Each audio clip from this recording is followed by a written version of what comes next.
Hello everyone, स्वागत है आप सभी का IFFCO SGT mains mock practice set 10 के अंदर।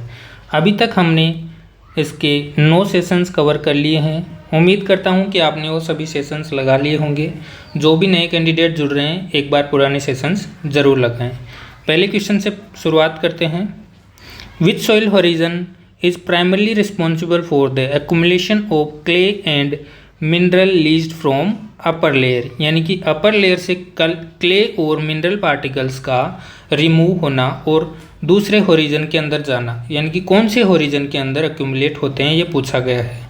तो ये क्या होता है? इलुएशन का प्रोसेस होता है। इलुएशन का प्रोसेस होता है। इसमें क्या होता है, ए होराइजन से मिनरल और न्यूट्रिएंट्स जो होते हैं इसके साथ क्ले पार्टिकल रिमूव होके बी होराइजन के अंदर आ जाते हैं। तो इसका आंसर क्या हो जाएगा? B horizon. ए होराइजन में क्या होता है? ऑर्गेनिक मैटर पाया जाता है। इसके साथ ही एक बहुत ही अच्छा क्वेश्चन पूछा जाता है, which one of the following is the upper most surface of the soil. तो सॉइल का अपर मोस्ट सरफेस कौन सा होता है या अपर मोस्ट होराइजन कौन सा होता है? ए होराइजन होता है, ना कि ओ होराइजन। आगे बढ़ते हैं। What is the primary source of negative charge in clay soil contributing to cation exchange capacity? यानी कि कैटायन एक्सचेंज कैपेसिटी के अंदर कंट्रीब्यूट करने के लिए नेगेटिव चार्ज कैसे प्रोड्यूस होता है क्ले में। This is the very important question. इस क्वेश्चन को समझना थोड़ा सा ट्रिकी क्वेश्चन है, कॉन्सेप्ट है, बहुत मज़ा आएगा समझने में। शुरू करते हैं इसको। देखो, ये एक आपका क्ले पार्टिकल है। क्ले पार्टिकल क्या होता है? नेगेटिवली चार्ज होता है। इसका मतलब ये नेगेटिव चार्ज को कैरी करेगा, ये इस पर नेगेटिव चार्ज हो गया। अब इसको बैलेंस करने के लिए कोई ना कोई पॉजिटिव चार्ज भी रहेगा, तभी तो सॉइल के अंदर न्यूट्रल कंडीशन बनी रहेगी। सपोज करते हैं कि यहाँ पर क्या है, सिलिकॉन आयन ने इसको बैलेंस कर रखा है। सिलिकॉन जिस पर क्या होता है, +4 का चार्ज होता है, तो इस पर +4 चार्ज है। या आप एल्यूमिनियम भी ले सकते हैं, सिर्फ हम समझने के लिए ले रहे हैं, कुछ भी ले लीजिए, कोई फ़र्क नहीं पड़ता है। कॉन्सेप्ट समझ में आना चाहिए। यानी कि यहाँ पर सिलिकॉन +4 है। अब सपोज़ कीजिए यहाँ पर कोई दूसरा कैटायन आया, जैसे एल्यूमिनियम कैटायन आया या फिर कैल्शियम आया, कोई भी मान लीजिए। जैसे मान लिया हमने कि एल्यूमिनियम आया, तो एल्यूमिनियम के पास कितना चार्ज है? +3 चार्ज है, और सिलिकॉन के पास +4 चार्ज है। तो जब एल्यूमिनियम सिलिकॉन को यहाँ से भगा देगा, रिप्लेस कर देगा, तो क्या कंडीशन बनेगी? ये अपने साथ क्या ले जाएगा? +4 चार्ज ले जाएगा। बदले में कितना दे के गया इसको? एल्यूमिनियम +3 ही लेके आया। इसका मतलब यह पहले 4 इलेक्ट्रॉन्स को क्या कर रहा था? सेटिस्फाई कर रहा था, यानी कि न्यूट्रलाइज कर रहा था। लेकिन एल्यूमिनियम 3 ही इलेक्ट्रॉन को क्या कर पाएगा? न्यूट्रलाइज कर पाएगा। यानी कि ये एक एक्स्ट्रा इलेक्ट्रॉन छोड़ गया पीछे, तो ये एक्स्ट्रा इलेक्ट्रॉन एक छोड़ गया। अब दूसरा एल्यूमिनियम आया, इसको भगाया और यहाँ पर फिर से नेगेटिव लाया। एल्यूमिनियम आया, सिलिकॉन को भगाया और नेगेटिव लाया। फिर से एल्यूमिनियम आया, सिलिकॉन को भगाया और नेगेटिव लाया। तो ऐसे क्या हो गया? कंटिन्यूसली ऐसे रिमूव होने से यहाँ पर नेगेटिव चार्ज प्रोड्यूस हो गया। अब ये नेगेटिव चार्ज किसकी वजह से आया है? इसकी स्पेसिफिक टर्म हो गई कि ये भी कैटायन था और ये भी कैटायन था, यानी कि सिलिकॉन भी कैटायन था और एल्यूमिनियम भी कैटायन था। तो दोनों क्या हो गए? आइसोमॉर्फस हो गए। तो इसका आंसर आपका क्या हो जाएगा? Isomorphous substitution. सब्स्टिट्यूशन का मतलब है दूसरे, मतलब किसी एक ने दूसरे को सब्स्टिट्यूट कर दिया। जैसे कि कभी कभी आपके पास कॉफ़ी पीने जितने पैसे नहीं होते हैं, तो आप उसका सब्स्टिट्यूट लेके चाय पी लेते हैं, तो ये क्या होगा? सब्स्टिट्यूशन हो गया। इसे आइसोमॉर्फिक सब्स्टिट्यूशन कहते हैं। होपफुली आपको कॉन्सेप्ट समझ में आया होगा। बहुत ही प्यारा कॉन्सेप्ट था। आगे बढ़ते हैं इसमें। क्वेश्चन है, which soil texture class has the highest water holding capacity. कौन सी टेक्सचरल क्लास है जिसकी हाईएस्ट वाटर होल्डिंग कैपेसिटी होती है? सैंडी सॉइल की नहीं होती है, क्योंकि इसके अंदर मैक्रोपोर्स ज़्यादा होते हैं, जिससे क्या होता है? वाटर होल्ड नहीं हो पाता है। लोमी सॉइल भी नहीं होता है। क्ले सॉइल के अंदर पोरोसिटी ज़्यादा होने की वजह से कैपिलरी एक्शंस होते हैं, उससे क्या होता है? हाईएस्ट वाटर होल्डिंग कैपेसिटी होती है इसकी। होपफुली ये क्वेश्चन बहुत ही बेसिक है, आपको समझ में आया होगा। इसमें स्मॉल पार्टिकल साइज की हाई सरफेस एरिया वाले पोर्स होते हैं जिनको माइक्रोपोर कहा जाता है। आगे बढ़ते हैं। What is the primary reason for applying lime to acidic soil? Acidic soil के अंदर लाइम को अप्लाई करने का मुख्य कारण क्या है? तो इसको समझने के लिए क्या कर सकते हैं कि what is the purpose of applying lime, apply क्यों करते हैं लाइम को? तो लाइम न्यूट्रलाइज करता है हाइड्रोजन आयन को एसिडिक सॉइल के अंदर, जिससे क्या होता है, पीएच इंक्रीज होता है, पीएच इंक्रीज होता है, जिससे क्या होता है, न्यूट्रिएंट की अवेलेबिलिटी इंक्रीज होती है। जैसे जैसे हम न्यूट्रल पीएच की तरफ जाते हैं तब क्या होता है, न्यूट्रिएंट की अवेलेबिलिटी बढ़ती है। न्यूट्रल पीएच से एसिडिक या बेसिक की तरफ जाने पर न्यूट्रिएंट्स की अवेलेबिलिटी डिक्रीज होती है। तो इसका ऑप्शन कौन सा सही हो जाएगा? To increase soil salinity, salinity को बढ़ाने के लिए करते हैं। रेज सॉइल पीएच, सॉइल की पीएच को बढ़ाने के लिए करते हैं। आगे बढ़ते हैं। Which soil mineral is most responsible for potassium fixation in soil? यानी कि कौन सा मिनरल है जो सबसे ज़्यादा पोटेशियम का फिक्सेशन करेगा यहाँ पर? तो क्या इलाइट, मोंटमोरेलोनाइट या फिर क्योलिनाइट या फिर vermiculite? Which one will be the correct answer? So elite has 2:1 clay structure. Elite है उसका 2:1 क्ले स्ट्रक्चर होता है जो कि स्ट्रॉन्ग पोटेशियम साइट्स को बाइंड करके रखता है, यानी कि पोटेशियम का फिक्सेशन करता है। तो इसमें क्या ऑप्शन हो जाएगा आपका? आपका ऑप्शन क्या हो गया? इलाइट। आगे बढ़ते हैं। बाकी की जो ऑप्शन है उनको देख लीजिए। क्योलिनाइट में कौन सा स्ट्रक्चर पाया जाता है? 1:1 का पाया जाता है। और इसके अलावा मोंटमोरेलोनाइट होता है। मोंटमोरेलोनाइट में भी क्या होता है, ये एक्सपेंडिंग टाइप का एक क्ले मिनरल होता है। वर्मिकुलाइट भी एक्सपेंडिंग टाइप का मिनरल होता है। लेकिन यहाँ पर पूछा था सबसे ज़्यादा रिस्पॉन्सिबल कौन होता है, तो वो क्या होता है? इलाइट। या अपने सॉइल साइंस में बहुत बेसिक क्वेश्चन है, पढ़ा होगा। आगे बढ़ते हैं। What is the primary cause of soil salinisation in irrigated agricultural land? यानी कि प्राइमरी कोज कौन सा है सॉइल की सैलिनिटी के लिए एग्रीकल्चरल लैंड के अंदर? तो एक्सेसिव रेनफॉल या फिर पुअर ड्रेनेज एंड सॉल्ट्स का accumulation, high organic matter content या फिर माइक्रोबियल नाइट्रोजन फिक्सेशन। इसमें से कौन सा आंसर आपको सही लग रहा है? तो सॉइल की सैलिनिटी बढ़ानी है तो इससे क्या मतलब, किससे होगा? सॉल्ट्स का अक्यूमुलेशन होना बहुत ज़रूरी है। जब सॉल्ट्स का अक्यूमुलेशन होगा तभी तो सैलिनिटी इंक्रीज होगी। तो ड्रेनेज कम होगा और सॉल्ट का अक्यूमुलेशन ज़्यादा होगा, तो कैसी कंडीशंस बनेंगी आपकी सैलाइन सॉइल की? ड्रेनेज कम होने से क्या होगा? ड्रेनेज कम होगा तो सॉल्ट लीच होके नीचे नहीं जाएंगी, यानी कि लीचिंग नहीं होगी, और सॉइल सरफेस पर भी सॉल्ट पड़े रहेंगे, इससे सैलिनिटी इंक्रीज होगी। Which soil test method is use to determine available phosphorus in alkaline soil? Alkaline soil के अंदर अवेलेबल फॉस्फोरस को मेज़र करने का कौन सा मेथड होता है? ये हमने प्रीवियस लेक्चर्स में कंप्लीट किया है, इस क्वेश्चन को कवर किया था। मैंने बताया था कि ये जो टेबल है पूरी इसको याद रखना। हमने सारे मेथड्स बताए थे, उसके साथ कि कौन सा न्यूट्रिएंट के लिए कौन सा मेथड होता है। तो आप इसका आंसर हमें कमेंट बॉक्स में देंगे, यानी कि ये आपके लिए क्या है, होमवर्क रहेगा। कमेंट बॉक्स में ज़रूर शेयर कीजिए ताकि आपका कॉन्फिडेंस बूस्ट हो, आपको हमेशा के लिए याद रहेगा। एक बार आपने किया तो कहीं पर लिख लेते हैं तो हमें वो चीज़ हमेशा याद रहती है। आगे बढ़ते हैं।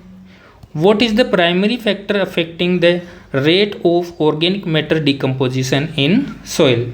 यानी कि ऑर्गेनिक मैटर का डिकम्पोजिशन के लिए प्राइमरी फैक्टर कौन सा है जो रिस्पॉन्सिबल है यहाँ पर? क्या सॉइल का स्ट्रक्चर होगा, या मॉइस्चर और टेम्परेचर होगा, या अकेला पीएच होगा, या फिर टेक्सचर होगा? टेक्सचर का फ़र्क नहीं पड़ेगा, ना ही सॉइल कलर का। लेकिन यहाँ पर क्या लिखा है? Alone soil pH. अकेला सॉइल पीएच भी रिस्पॉन्सिबल नहीं होता है। ऑप्टिमल मॉइस्चर और वार्म टेम्परेचर होता है वो माइक्रोबियल एक्टिविटी को इंक्रीज करता है। माइक्रोबियल एक्टिविटी इंक्रीज होने से क्या होगा, डिकम्पोजिशन फास्टर होगा। तो आपका आंसर क्या हो जाएगा, सेकेंड। विच सॉइल प्रोसेस कन्वर्ट्स अमोनियम यानी कि NH4+2 नाइट्रेट यानी कि अमोनियम से नाइट्रेट में कन्वर्जन करना है एरोबिक कंडीशंस के अंदर। तो इसको क्या कहा जाता है, अमोनियम का नाइट्रेट में कन्वर्जन होना नाइट्रिफिकेशन कहलाता है। आप सभी जानते हैं, बहुत ही बेसिक सी डेफिनेशन है। Nitrification is the microbial oxidation of ammonium nitrate by bacteria, जैसे कि नाइट्रोसोमोनास हो गया, आपका नाइट्रोबैक्टर हो गया, एरोबिक कंडीशंस के अंदर ये होता है। इसके अलावा ऑप्शन देख लीजिए, अमोनिफिकेशन। तो अमोनिफिकेशन प्रोड्यूस बाय अमोनिफिकेशन जो होता है इसके अंदर क्या होता है, अमोनिया बनता है यानी कि NH3 का फॉर्मेशन होता है नाइट्रोजन से। इसके अलावा आपका डीनाइट्रिफिकेशन में क्या होगा, it is the reversible process of nitrification यानी कि denitrification converts nitrate to nitrogen gas in anaerobic conditions. थोड़ा सा डिफरेंस आ जाता है इसमें, एनएरोबिक कंडीशंस आ जाती हैं। इसके बाद में बचता है अपना nitrogen fixation. Nitrogen fixation simple सा है, नाइट्रोजन का अमोनिया में कन्वर्ट होना। ठीक है, अगला क्वेश्चन है, what is the primary reason for low phosphorus availability in acidic soil. Acidic soil के अंदर फॉस्फोरस की अवेलेबिलिटी कम क्यों होती है, इसका रीज़न पूछा गया है। तो जब सॉइल की pH कम होगी तब क्या होता है, एसिडिक कंडीशन देखने को मिलेगी। एसिडिक कंडीशन में क्या होता है, एल्यूमिनियम और आयरन के ऑक्साइड ज़्यादा पाए जाते हैं, यानी कि सेस के ऑक्साइड ज़्यादा पाए जाते हैं। इनसे क्या होता है, ये दोनों मिलकर फॉस्फोरस का क्या कर देते हैं, फिक्सेशन। जब फॉस्फोरस का फिक्सेशन हो जाएगा तो अवेलेबिलिटी क्या हो जाएगी, कम हो जाएगी, अवेलेबिलिटी डिक्रीज हो जाएगी। ठीक है, तो आपके ऑप्शंस देख लीजिए, high solubility of phosphorus, low pH पर फॉस्फोरस की हाई सोल्युबिलिटी होती है, गलत बात है। Fixation by iron and aluminium oxide, ये सही है। एक्सेसिव लीचिंग गलत है, और माइक्रोबियल इमोबिलाइजेशन भी नहीं होगा। आगे बढ़ते हैं, which soil order is characterised by high organic matter content and waterlogged condition. तो इसमें आप देख लीजिए कि आपका कौन सा आंसर सही रहने वाला है। सॉइल ऑर्डर के बारे में पूछा गया है जिसमें हाई ऑर्गेनिक मैटर होना चाहिए। तो सॉइल ऑर्डर का नाम क्या होता है जिसमें हाई ऑर्गेनिक मैटर होता है, हिस्टोसोल उसको कहा जाता है। हिस्टोसोल में क्या होता है, हिस्टोसोल आर द ऑर्गेनिक सॉइल, यानी कि ये ऑर्गेनिक सॉइल होती है। इसके अंदर जो आपका सॉइल ऑर्गेनिक मैटर होता है वो मिनिमम कितना होता है, 20%, यानी कि 20% से ज़्यादा आपका ऑर्गेनिक मैटर इसमें होना चाहिए। और जनरली इसमें वाटरलॉग्ड कंडीशंस पाई जाती हैं। जो एरिडीसोल है, एरिडीसोल क्या होता है, ड्राई और डेजर्ट एरिया में पाया जाता है जहाँ पर ऑर्गेनिक मैटर बहुत ही कम पाया जाएगा, क्योंकि ड्राई रीजन रहेगा, रेनफॉल कम होगा, तो इससे क्या होगा, वेजिटेशन ग्रो नहीं होगा। जब वेजिटेशन ग्रो नहीं होगा तो डिकम्पोजिशन किस चीज़ का होगा, और ना ही वहाँ पर ऑर्गेनिक मैटर बन पाएगा। एल्फीसोल होता है वो क्या होता है, मॉडरेटली विदर्ड होता है। इसके अंदर ये मतलब कि रिच होता है, किसके अंदर, क्ले पार्टिकल या क्ले जो मटेरियल होता है वो इसके अंदर बी होराइजन के अंदर ज़्यादा पाए जाते हैं। ये हो गया एल्फीसोल के बारे में। मोलिसोल के बारे में बात करें तो इसमें भी हाई ऑर्गेनिक मैटर होता है, लेकिन वाटरलॉग्ड कंडीशंस नहीं पाई जाती हैं। तो आपका ऑप्शंस के अकॉर्डिंग कौन सा आंसर बैठता है, हिस्टोसोल। स्टूडेंट्स कंफ्यूज हो सकते हैं हिस्टोसोल और मोलिसोल के अंदर। तो मोलिसोल जो होता है, ध्यान रखना, इसके अंदर वाटरलॉग्ड कंडीशंस नहीं पाई जाती हैं, जबकि हिस्टोसोल जो होता है उसके अंदर वाटरलॉग्ड कंडीशन पाई जाती हैं। यहाँ पर आपको क्लियरली मेंशन किया हुआ है। आगे बढ़ते हैं, what is the primary source of soil acidity in agricultural field. Agricultural field के अंदर सॉइल एसिडिटी का मेन कारण क्या है। तो ऑप्शन है आपकी organic matter addition, organic matter को ऐड करना, या फिर nitrogen fertiliser application, nitrogen fertilisers का एप्लीकेशन करना, लाइमिंग करना। लाइम करने से तो पीएच इंक्रीज होता है ना कि डिक्रीज होता है, तो ये ऑप्शन आपका गलत हो गया। या फिर क्रॉप रेसिड्यू रिटेंशन, तो क्रॉप रेसिड्यू का रिटेंशन होना या फिर ऑर्गेनिक मैटर का ऐड करना, ये दोनों ऑप्शन आपके क्या हो गए, सिमिलर। तो ये दोनों ऑप्शन भी आपके कैंसिल हो गए, तो बचता है सिर्फ एक ऑप्शन। ऐसे एलिमिनेशन मेथड से भी आप ऑप्शन मतलब आंसर तक पहुंच सकते हैं। तो इसमें क्या था, नाइट्रोजन फर्टिलाइज़र अप्लाई करेंगे, जैसे कि अमोनियम बेस्ड आपने नाइट्रोजन फर्टिलाइज़र अप्लाई किया तो वहाँ पर क्या होगा, हाइड्रोजन आयन आपके रिलीज होंगे सॉइल के अंदर, जो क्या करेंगे, सॉइल की एसिडिटी को इंक्रीज करेंगे। आगे बढ़ते हैं। Which soil amendment is most effective for reclaiming sodic soil, sodic soil के रिक्लेमेशन के लिए कौन सा सुधारक सबसे ज़्यादा यूज़ किया जाता है। बहुत ही पॉपुलर क्वेश्चन है, बहुत बार एग्जाम्स में पूछा जा चुका है, इम्पोर्टेंट है, याद रखना है इसको। जिप्सम का यूज़ किया जाता है, जिप्सम को कैल्शियम सल्फेट भी लिख सकते हो आप, कैल्शियम सल्फेट, जिसका फॉर्मूला क्या होता है, CaSO4.2H2। ये कैल्शियम के साथ सल्फर भी अप्लाई करता है। ग्राउंडनट की क्रॉप जो होती है इसके अंदर जिप्सम का एप्लीकेशन इसीलिए किया जाता है क्योंकि ये कैल्शियम और सल्फर दोनों प्रोवाइड करता है। कैल्शियम इसके इसका जो आउटर पार्ट है शेल बनाने के लिए काम आता है, और जो आपका सल्फर है वो कर्नेल के अंदर ऑयल सिंथेसिस के लिए काम में आता है। बहुत ही बेसिक क्वेश्चन है ये, तो इसको आप ध्यान में रखना। आगे बढ़ते हैं। जो यूरिया जो है आपका, यूरिया सोडिक सॉइल के रिक्लेमेशन के लिए काम में नहीं लिया जाता है, ना कि पोटेशियम ना ही कंपोस्ट। आगे बढ़ते हैं। What is the primary role of soil colloids in nutrient management, nutrient management के अंदर सॉइल कोलॉइड्स का प्राइमरी रोल क्या होता है। इंक्रीज करते हैं सॉइल की सैलिनिटी को, या फिर रिटेन करते हैं और एक्सचेंज करते हैं न्यूट्रिएंट्स को, या प्रमोट करते हैं न्यूट्रिएंट की लीचिंग को, और रिड्यूस करते हैं सॉइल के एरिएशन को। इनमें से आपका कौन सा आंसर सही रहने वाला है।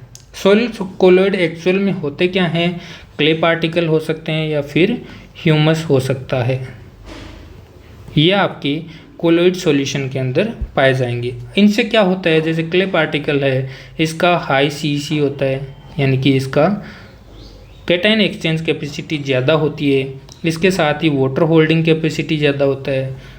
अब कैटायन एक्सचेंज कैपेसिटी ज़्यादा होने की वजह से न्यूट्रिएंट भी अच्छे खासे होल्ड करके रखता है, यानी कि न्यूट्रिएंट रिटेंशन भी ज़्यादा होता है। ठीक है, तो इससे क्या होगा, जो सॉइल है आपकी उसके अंदर न्यूट्रिएंट ज़्यादा से ज़्यादा अवेलेबल रहेंगे। तो इसके लिए आपका आंसर कौन सा सही हो जाएगा, रिटेन एंड एक्सचेंज न्यूट्रिएंट्स। ठीक है, ये कोलॉइड का काम होता है। आगे बढ़ते हैं। Which soil property is most affected by continuous tillage, अगर आपने सॉइल के अंदर कंटिन्यूअस टिलेज करते रहेंगे तो कौन सा जो है इनमें से प्रॉपर्टी सबसे ज़्यादा अफेक्ट होगी। सॉइल ऑर्गेनिक मैटर होगा, या फिर सॉइल कलर, पीएच, या फिर टेम्परेचर। हमने एक क्वेश्चन बार बार पढ़ा है कि ओ होराइजन या फिर ऑर्गेनिक मैटर कहाँ नहीं पाया जाता है। तो सॉइल के अंदर बार बार कल्टीवेशन करने से क्या होता है, वहाँ पर ऑर्गेनिक मैटर रिड्यूस होता है, यानी कि डिकम्पोज होके न्यूट्रिएंट रिलीज कर देता है, इसलिए क्या होता है वहाँ पर ऑर्गेनिक मैटर नहीं पाया जाता है। तो बार बार अगर कंटिन्यूसली टिलेज करेंगे तो सॉइल का ऑर्गेनिक मैटर रिड्यूस हो जाएगा। What is the primary reason for high cation exchange capacity in montmorillonite clay, जो मोंटमोरेलोनाइट क्ले है इसके अंदर high CEC cation exchange capacity क्यों पाई जाती है। जो मोंटमोरेलोनाइट होता है वो 2:1 टाइप का क्ले मिनरल होता है। जो एक्सपेंडेबल स्ट्रक्चर पाई जाती है, यानी कि का ये होता है एक्सपेंडिंग टाइप का, एक्सपेंडिंग टाइप का क्ले मिनरल होता है, ये हो गया। इससे क्या होगा, एक्सपेंड होगा तो सॉइल का जो सरफेस होगा यानी कि जो क्ले पार्टिकल है उसका सरफेस यानी कि सरफेस इंक्रीज होगा। सरफेस इंक्रीज होगा तो ज़्यादा न्यूट्रिएंट्स को होल्ड करने की कैपेसिटी रखेगा, इसलिए इसका क्या होता है, हाई CEC या हाई कैटायन एक्सचेंज कैपेसिटी होता है। तो एक्सपेंडेबल लैटिस स्ट्रक्चर इसका आपका क्या आंसर हो जाएगा, सेकंड आंसर करेक्ट हो जाएगा। आगे बढ़ते हैं। Which soil micro organism is primarily responsible for nitrification. Nitrification के लिए कौन सा प्राइमरीली रिस्पॉन्सिबल होता है? तो नाइट्रिफिकेशन के लिए अभी हमने बात किया था जस्ट पीछे कि नाइट्रोसोमोनास और नाइट्रोबैक्टर जो होते हैं वो रिस्पॉन्सिबल होते हैं। नाइट्रेट से नाइट्राइट बनाने के लिए नाइट्रोसोमोनास और नाइट्राइट से नाइट्रेट बनाने के लिए नाइट्रोबैक्टर रिस्पॉन्सिबल होता है। तो आपका आंसर कौन सा हो जाएगा, बिल्कुल फैक्चुअल डाटा बेस्ड क्वेश्चन है, नाइट्रोसोमोनास आपका आंसर हो जाएगा। राइजोबियम क्या करता है, लेग्यूम के अंदर नाइट्रोजन फिक्सेशन करता है, ये ध्यान में रखना, अच्छा क्वेश्चन है। एजिटोबैक्टर जो होता है फ्री लिविंग नाइट्रोजन फिक्सेसर होता है, फ्री लिविंग नाइट्रोजन फिक्सेशन करता है, ये करता है नॉन लेग्यूम प्लांट्स के अंदर। क्लोस्ट्रीडियम जो होता है वो एनएरोबिक रूप से नाइट्रोजन का फिक्सेशन करता है, यानी कि एनएरोबिक होता है। ये आपके सारे ऑप्शंस क्लियर हो गए। आगे बढ़ते हैं। Which is the primary cause of soil crusting in agricultural field. Agricultural field के अंदर सॉइल क्रस्टिंग क्यों होती है, देखिए इसके बारे में समझते हैं। जैसे मान लीजिए ये आपका सॉइल सरफेस है, यहाँ पर ऊपर से मान लीजिए रेनफॉल हुआ या फिर आपने वाटर अप्लाई किया, तो ऐसे क्या होगा, सॉइल की प्रॉपर स्ट्रक्चर नहीं होती है। पहली बात तो ये वहाँ पर पाया जाएगा जहाँ पर सॉइल की स्ट्रक्चर अच्छे से नहीं होती है, तो सॉइल स्ट्रक्चर ऐसे बिखरी हुई होती है। तो अब सॉइल के पार्टिकल के ऊपर वाटर गिरेगा तो उससे क्या होगा, सॉइल के पार्टिकल डिटेच होकर इधर उधर मूव करेंगे, इधर उधर मूव करेंगे, तो जो ये सरफेस बचा हुआ है, ये वाला जो सरफेस बचा हुआ है, इसके अंदर क्या होंगे, सॉइल पार्टिकल आके फिट हो जाएंगे। जब ये फिट हो जाएंगे तो अब पोरोसिटी बची ही नहीं, यानी कि एक प्लेट लाइक स्ट्रक्चर बन गई, यानी कि सारे पोर आपके बंद हो चुके हैं। अब इससे क्या होगा, सारे पोर बंद हो चुके तो वाटर नीचे जा नहीं पाएगा, यानी कि परकोलेट नहीं हो पाएगा, परकोलेशन नहीं होगा। परकोलेशन नहीं होगा उससे क्या होगा, यहाँ पर वाटर लॉक्ड कंडीशन देखने को मिलेगी, यानी वाटर यहीं पर भर जाएगा। तो यहीं पर बनने से क्या हुआ, यहाँ पर क्या हुआ, सॉइल के अंदर कॉम्पैक्शन आपको देखने को मिलेगा, इससे वाटर परकोलेट नहीं हो पा रहा है और वाटर लॉगिंग कंडीशन आपको देखने को मिलेंगी। तो ये किसकी वजह से होता है, हाई ऑर्गेनिक मैटर कंटेंट की वजह से नहीं होता है। ऑर्गेनिक मैटर अगर ज़्यादा होता तो पोरोसिटी इंक्रीज होती, बल्क डेंसिटी डिक्रीज होती और वाटर आसानी से परकोलेट कर पाता, तो क्रस्टिंग, सॉइल क्रस्टिंग होने का सवाल ही नहीं था। अगला ऑप्शन है compaction and low aggregate stability, यानी कि सॉइल की स्ट्रक्चर अच्छी नहीं है और कॉम्पैक्शन हो गया है, इसकी वजह से क्या होता है, क्रस्टिंग का निर्माण होता है। एक्सेसिव लाइमिंग कोई मतलब नहीं है, माइक्रोबियल एक्टिविटी भी नहीं है। आगे बढ़ते हैं। अगला क्वेश्चन है which soil test is use to measure exchangeable sodium percentage in sodic soil. Sodic soil के अंदर एक्सचेंजेबल सोडियम परसेंटेज को मेजर करने के लिए कौन सा टेस्ट किया जाता है। ये बहुत ही अच्छा क्वेश्चन है, एग्जाम्स में पूछा गया है, एकदम फैक्चुअल बेस्ड डाटा क्वेश्चन है, ये आपको पता होना चाहिए। जिसके लिए हमने अभी बताया था कि सारे मेथड्स हमने पहले बताए थे, तो इनको याद रखना। अमोनियम एसीटेट एक्सट्रैक्शन इसके लिए यूज़ किया जाता है। आगे बढ़ते हैं। What is the primary reason for low potassium availability in Sandy soil. Sandy soil के अंदर पोटेशियम की अवेलेबिलिटी कम होती है, इसका मेन रीज़न क्या है, ये पूछा गया है यहाँ पर आपको। तो सैंडी सॉइल में क्या होता है, कोई भी न्यूट्रिएंट टिक नहीं पाता है। क्यों?